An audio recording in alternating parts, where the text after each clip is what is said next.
ওসমান হাদির যে প্রেরণা, তার যে আদর্শ, তার যে চেতনা, সেটা যেন এই দেশে এদেশের বিভিন্ন প্রান্তে প্রান্তরে যেন যুগ যুগ ধরে শতাব্দীর পর শতাব্দী ধরে যেন টিকে থাকে, বেঁচে থাকে। স্বাধীনতা সার্বভৌমত্বকে ধারণ করবার মতো তারুণ্য যেন আমাদেরকে আরো উজ্জীবিত করে, আরো অনুপ্রাণিত করে। হাদির জানাজার মধ্যে এত লক্ষ লক্ষ মানুষের এই উপস্থিতির মধ্য দিয়ে আমরা শুধু একটি কথাই বলতে চাই, আমাদের আরো হাজার হাজার শত শত হাদির প্রয়োজন, আমাদের ঘরে ঘরে হাদির প্রয়োজন।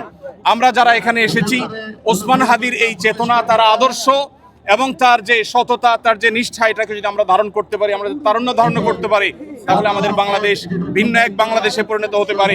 বিশ্বের মানচিত্রে আমাদের মাথা আমরা উঁচু করে দাঁড়াতে পারি। সেই প্রেরণা যেন আমাদের তরুণরা ধারণ করতে পারে।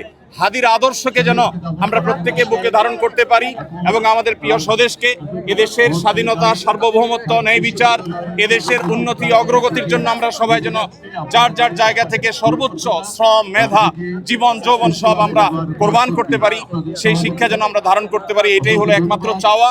আমি দোয়া করি আল্লাহ তাআলা ওসমান হাদিকে শাহাদাতের সর্বোচ্চ মাকাম দান করুন এবং সেই সাথে ওসমান হাদির যে প্রেরণা, তার যে আদর্শ, তার যে চেতনা, সেটা যেন এই দেশে এদেশের বিভিন্ন প্রান্তে প্রান্তরে যেন যুগ যুগ ধরে শতাব্দীর পর শতাব্দী ধরে যেন টিকে থাকে, বেঁচে থাকে।